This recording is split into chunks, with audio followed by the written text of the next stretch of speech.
Hello and welcome to another episode of Susfaction. Yes, this is a Kyle-centric episode, and I'm Kyle. And I'm Isella. And we're your hosts. So, this is going to be our last Camp Cryptid, and we're talking about skinwalkers. Those who shall not be named. I know. And that's what I'm going to say first. What I'm going to talk about first is if you are afraid to say skinwalker, but you say flesh pedestrian. Yes. You're still referring to the skinwalker. So Yeah. if you're afraid of drawing it towards you by saying its name, you're addressing it either way. So if you say SW or flush pedestrian, you're still addressing it. So you just don't address it if you don't want it to be like, if you don't want to draw its energy near you or draw it towards you. But like, honestly, I think most of the time, like, it's close encounters with skinwalkers rather than actual like skinwalkers like devouring people and them having like a whole story about it. Oh. You know what I mean? Right. Like you hear more like an encounter with a skinwalker rather than, oh my gosh, like I've survived an actual attack. I've never heard an attack. So are story. You saying that like they don't survive the attacks? That's why we don't hear the stories? I mean, yeah. That's so scary. Skinwalkers are scary. Yes, they are. Sorry. Okay, so first off, I'm going to tell you, I'm going to reference J.W. Ocker from his Cryptids, United States of Cryptids book, because I love him, and he has a part on skinwalkers, so I'm just going to go through that. I have other sources too, but the type of cryptid this is a canine humanoid. Earliest sighting is prehistory, so it's dates pretty far back. Okay. Notable features a shapeshifter, and the location is southwest U.S., particularly Arizona. So those that people that say Appalachia is a big place for skinwalkers too, but okay. This J.W. Ocker says Arizona's their like origin or whatever. So okay, let's see. Quote. This is like in quotes, so it's starting out like he's talking. That's a door between worlds. My people believe we entered our current world through something like this.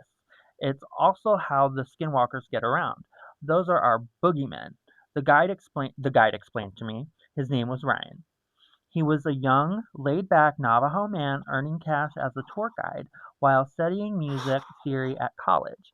He was leading a group of us through Upper Antelope Canyon in Arizona.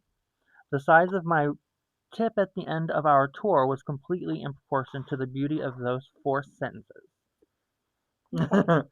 He's a joker, J.W. Ocker. Skinwalkers are humans that change into animals, often wolves. Because of that, they have been lumped into the werewolf category of horror stories and the dogman-wolfman category of cryptids by settlers. Whether a creature is identified as a skinwalker versus a dogman or wolfman often depends on the state where they're seen. Skinwalkers are known throughout the Southwest and the size of the local Navajo population. However, skinwalkers aren't tragic characters turned lupine against their will, as in horror stories. Do you know what that means? No. Okay. Excuse me, I have an itchy nose. Okay. Turned lupine is like turned dog. Okay. Lupine is also kind of like saying lycanthrope or lichen. Oh, okay. It's kind of interchangeable, at least to me. Nor that they are some species of evolutionary confusing creature as cryptid legends. Skinwalkers want to be monsters. In Navajo stories, skinwalkers are evil beings, witches, human sorcerers of dark magic who attain their status by committing specific atrocities such as murdering a family member. Their defining characteristic is that they can shapeshift into other creatures like foxes and coyotes, but mostly they turn into wolves. And unlike other humanoid canines, they can travel via magical doors between worlds, one of which is in Upper Antelope Canyon. Antelope Canyon is a 660-foot-long slot canyon, a thin passageway created by flowing water on Navajo land in Arizona. It can only be accessed when led by a Navajo guide, by a Navajo guide. The entrance of the canyon is an outcropping of sandstone about 120 feet high with an ominous vertical opening slitting its face. Inside that opening, a winding passage varies in width from several yards to a couple chest width wide. The floor is covered with a thin layer of fine sand. Above, the sliver of light that is the top of the crevice is often blocked by twists in rock wall. Twists in rock wall. He's describing very detailed here. Mm-hmm. It was beautiful. Enough light filtered in set comfortable ethereal mood, and the walls were gorgeous, almost glowing pink and orange, and shaped like frozen waves, as if someone had sculpted a soft sandstone with cake icing tool. In reality, it was the water that had done the sculpting, even though the place was bone dry by our visit. It is extremely prone to flash floods. The idea was terrifying, even without the werewolf and witches. Being trapped in a claustrophobic space underwater, knocked against a wall in the beautiful whirls and outcrops of rock. That wasn't just paranoia. People have drowned in Antelope Canyon. In 1997, 11 succumbed to the flash flood there. In 2010, during another flash flood, a group was able to get to safety but was stranded until water is abated. Okay, I don't know why he keeps talking about that, but we're getting to Skinwalker again. The Skinwalker door that Ryan had drawn to my attention to was a flat section of rock about 6 feet tall, inset to the wall and rounded at the top. It's nothing I would have noticed on my own, but once pointed out, it did seem like all it needed was a knob. Modern stories of skinwalker encounters don't involve portals, and of course, Ryan might just have been having a bit of fun with a wide-eyed tourist, as many Navajo find the subject to be taboo, but don't like to discuss skinwalkers, especially with outsiders. Mm-hmm. In 1987, skinwalkers burst into wider public consciousness when they were used as a defense in a murder trial in Flagstaff, Arizona. Oh. The body of a 40-year-old Navajo woman named Sarah Saganisto, I think. I hope I said that right. Sarah Saganisto was found behind the hospital where she worked. A former English professor at Northern Arizona University named George Abney was accused, arrested, and taken to trial. The defense argued that a skinwalker had killed Saganitso. I'm so sorry. Based on the fact that she was Navajo and found with a broken stick across her throat and a clump of graveyard grass near her truck. The defense claimed the two objects were evidence of a skinwalker ritual. Abney was at first found guilty, but then acquitted a year later. Okay. Can you believe that? Well, I mean, if they're lumped in with witches and the rituals of it would be, that would make sense, that there would be some sort of ritual involved. I think that's terrifying that someone can get away with murder due to the idea that there might be, just by leaving behind specific items of a ritual that pertain to skinwalkers. Yeah. It brings into question, though, like, not to say skinwalkers aren't real. Your religion, basically. You know what I mean? Like, people, they really, really believe in these things. And it's part of their, like, religion that they believe in these things. The same way. The Navajo way and everything. Yeah. Like, so for that, like, it makes sense. Mm-hmm. I spent a couple days in Navajo Nation out in Arizona. And one thing I noticed, and now it's making me think twice about it, this information, is that nobody owned dogs. The dogs were free roaming. And I'm wondering if that's because they're unsure if the dog is actually a dog. Yeah. It could be a skinwalker. Right. So, that's what I'm thinking on. I'm like, well, wow, it kind of makes sense. Yeah. That's totally plausible. That's why they don't own dogs. Like, the dog belongs to the reservation, but no one family owns a dog. Right, because it could be a member of the reservation. Yeah. It could be one of us, you know. Yeah. Which I didn't know anything about skinwalkers prior to this. So, I don't know, that's why it's making me think about it. Like, right. That is interesting. Yeah. Um, okay, so skinwalkers have continued to capture people's imaginations ever since. And in 2021, a clip was released on TikTok that, of course, it was TikTok, that purported to show a strange skeletal creature. I can't talk today. I am so sorry, viewer or listeners. Jumping from a grassy patch of wilderness. It gathered 6 million views and tons of comments hypothesizing that the creature was a skinwalker. In fact, clips with a hashtag skinwalker have a total of more than a billion views on that social media platform, mostly thanks to the Navajo creator named John Soto, who raised the profile to create the profile of the creature when, in fall of 2020, he posted a series of videos of himself looking for skinwalkers on his Arizona property, and that went viral and garnered millions of views. Hmm. But did he find any? Um, we'll have to look and see. Okay. I have a TikTok account, so we can do some research. Okay. Um, it's an ancient evil, a horror story, a cryptid, a meme. The Skinwalker is a surprisingly versatile monster, and if you want to up your chances of finding one, I can take you to its front door. So apparently, if you really want to find one, you can go to Antelope Canyon in Arizona. Okay. But I have more than just that because that was kind of like a story, Of his own like experience. his experience, yeah, Yeah. and also some like Navajo lore. But a skinwalker is a figure from the traditional beliefs of the Navajo Nation. In Navajo tradition or denied tradition, a skinwalker is generally described as a person who has gained supernatural abilities through deeply taboo and harmful practices.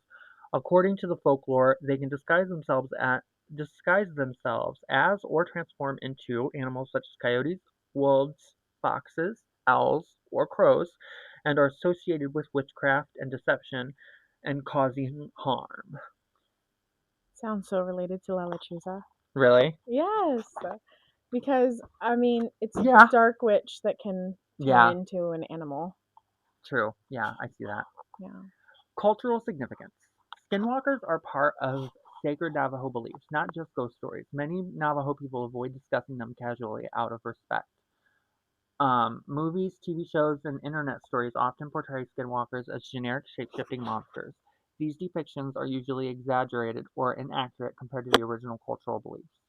There is no scientific evidence that skinwalkers exist as literal supernatural beings. Reports of encounters are considered folklore, personal experience, or unexplained stories rather than verified phenomena. The popularity of skinwalkers online has grown because of horror stories, podcasts, Yeah. and social media. They are often mixed together with other legends like the Wendigo. We've already covered the Wendigo before, Yes. we know the difference. However, these are from entirely different indigenous traditions and should not be confused. Yes. Um, the Dene culture, which is Navajo, a skinwalker is a malevolent witch possessing the ability to shapeshift into, possess, or disguise themselves as an animal. We already talked about that. Known for practicing black magic, they are deeply feared in traditional communities and considered the ultimate antithesis of Navajo cultural values. Um, Right. Because you said that they have to, not all the time, but like dark practices, but like killing a family member. Um, I think murder just in general, because it would fracture the self, fracture the soul right. in a way that you could like Well, get the family being yeah. so important in like Native American culture, Yeah. I think killing a family member is just even that much more diabolical. Right. So, um, that creates the fracture that you're talking about. Like Right. it says, the process is traditional folklore states that to obtain these powers, an initiate must commit a heinous taboo, such as killing a close family member. Um, that's like said over and over again. Right. So I'm assuming that killing a family member is probably like the number one taboo. I don't know. I haven't found any other taboos that have been Right. brought up. Right. Well, I think that like to be able to kill a close family member, like it says, you would already have to have some sort of darkness, I would assume, Oh just yeah, because it would be so difficult. Like killing a specifically close Yeah. family member. So if you're close to them and you can kill them, you're wicked. Right. Definitely. So the fracture, I would say, is more of a break at that point Yeah. because you've already got to have some sort of, got to be broken a little Like bit. a hatred you can't save. Yeah. Yeah. It says, excuse me, powers and characteristics of skinwalkers are believed to possess superhuman speed, strength, and agility. Legends describe them using their abilities to spread disease, disrupt sacred ceremonies, and cause insanity. A deeply unsettling trait attributed to them is the ability to mimic human and animal voices to lure victims into the dark. When in human form, it is said that their eyes retain a wild animalistic quality, and in animal form, their eyes look disturbingly intelligent or human. Now, I found more taboos. Okay. I didn't even realize I had. I'm sorry. But before I talk about that, it was just saying like that, like it was talking about mimicking human voice. Yes. A lot of videos on YouTube and on TikTok are videos of they're becoming popular. Are people hearing their own voices, or Their own hearing their voices? own voices, or hearing the voice of of someone who isn't home Right. call out their name? I And a mimic, they call them mimics, and Yes. that's a trait of a skinwalker. And I don't know how they haven't put them together. Right. No, I just heard a story actually. Maybe last week while I was traveling, I was listening to podcasts while I was driving. I drove all the way to Florida and back. So, um, I heard a story about someone who they looked out their window and it was their dad, but their dad was at work. But it wasn't their dad was looking down at their phone, and they said like because the mimic couldn't completely mimic the dad, that's why it was looking down. Yeah, there's mimics are never complete, and those, and I'm assuming, I think that mimics are skinwalkers. I think they're the That same thing. sounds right. After you're telling me that they can do that, that makes more sense. And well, I think it hasn't all been put together yet Oh, right. for a lot of people, just because, like you were saying, they're still mixing up skinwalkers and wendigos. Yeah. And wendigos, we did cover, and that's more New England. That's like hmm New England, and that's like That's a Appalachian colonial is thing. like, yeah, that's definitely Yeah, Appalachian. and that's cannibalism Yes, and and skinwalkers a are different kind of darkness. skinwalkers were more like Southwest region. Yeah. Yeah. Other taboos are discussing skinwalkers with non-Navajos is heavily discouraged, as many believe that merely speaking about them can attract their attention and bring bad luck. So Okay. we're in trouble. I'm Yes. not Navajo. I'm Native American, but not Navajo. Yeah. Community consensus. The Wikipedia breakdown of the subject highlights that these figures represent chaos, the misuse of knowledge, and the manipulation of the spiritual world. The legend frequently circulates in online paranormal communities and Reddit threads. There are where users share eerie, unexplainable encounters in rural areas. So you can find stories about skinwalkers all over the place, especially Reddit. Reddit has the No Sleep subreddit, and you Yes. can find Wikipedia, Wendigo stories and skinwalker stories, and black-eyed children stories. I would love to talk about black-eyed children sometime. Yes, we need to figure out where we can put them because there's I don't know. There's we try to put all of our like cryptids into certain categories, and I think that black-eyed children are something else. Yeah, they're like I think, I don't know necessarily. I don't even know if that's true. Do you want to do it, demons? Right, I was gonna say, like, I think they're demonic, but I don't know if that's even true about black-eyed children because there's an innocence to black-eyed children. I Hmm. believe they're okay. So I have other theories, but I believe it has an extraterrestrial element to it. Black-eyed children do. I want to know the difference between a black-eyed child and a changeling. I can tell you that a Oh, really? black-eyed the black-eyed child, I think, is an extraterrestrial being, and a changeling is a so if you have an infant child, and fairies nearby want something from you. Okay. Um, they'll steal your child, and in place of it, will put a fairy that looks just like your child, Okay. but it's not, and it's bad luck and it brings bad omens and all that.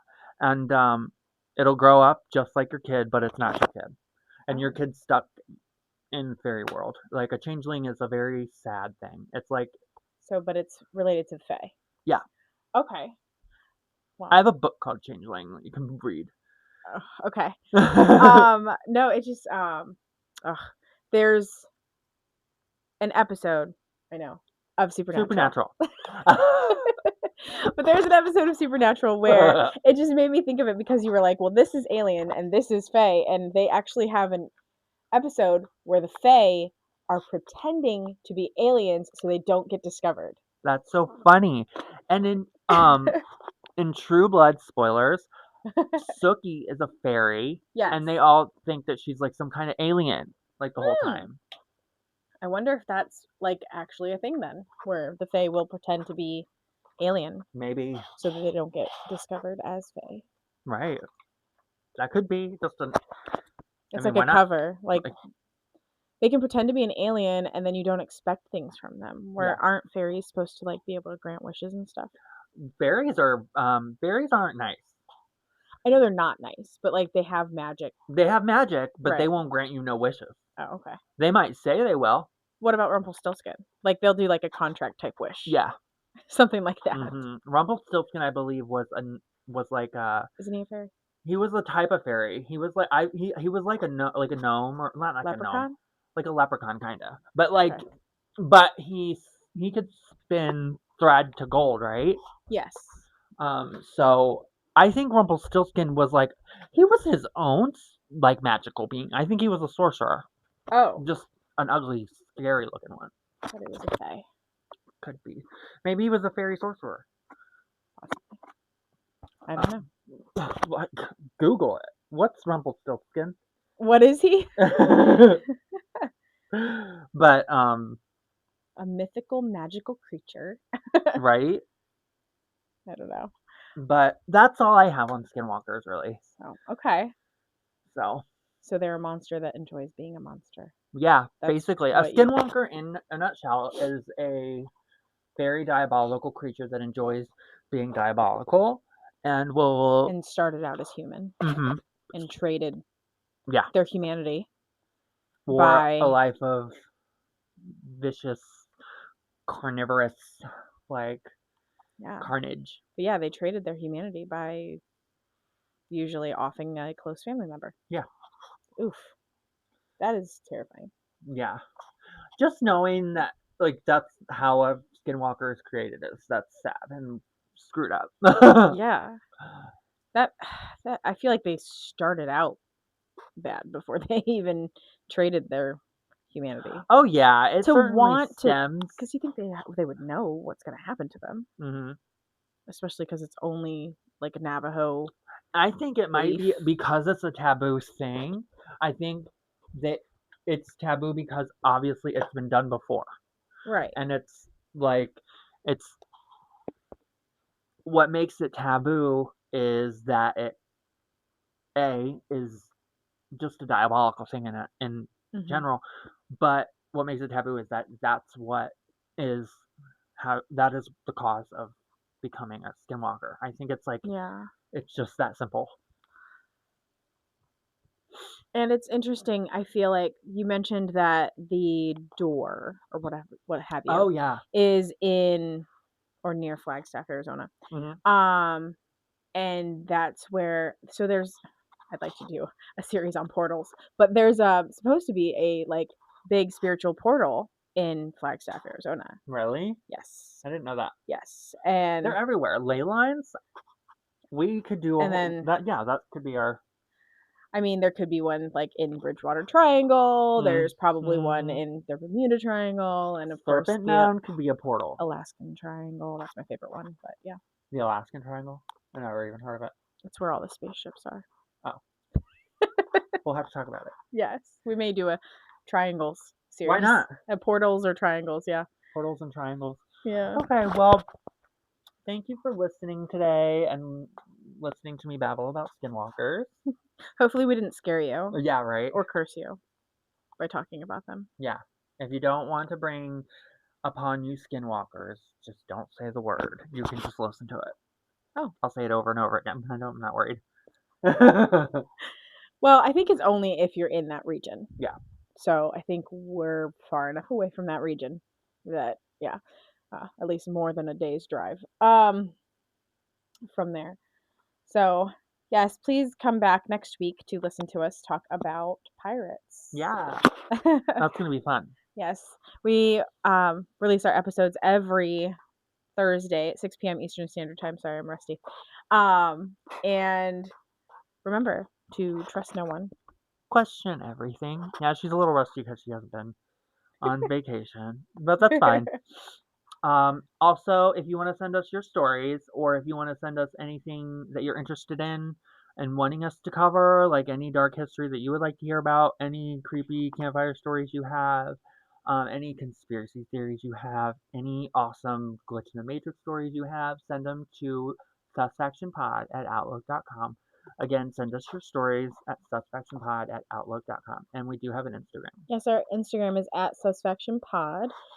You can find the links in our bio for the Amazon Music, YouTube, and Spotify.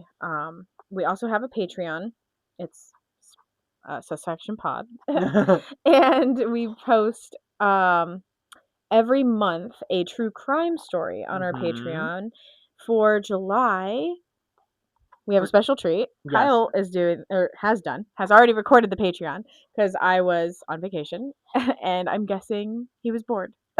I was thinking about her and I was like, I miss Isella, so I'm going to do I think I'm going to do a true crime story. And I did the Mackenzie Shirella and Mackenzie. I always forgot her first. Mackenzie Shirella murder of Dominic Russo and Davian Flanagan. Yes. And that is close to home in our home state. So it's not far from my partner. Yeah, I'll say. Like it's when you ask Ohio if we're okay. Sometimes we're okay. Yeah, only sometimes. Yeah. But yes, so that is July's true crime story. Yeah, that's it, I guess. Yep. Thank you for listening. Thank you. Bye-bye. Bye-bye.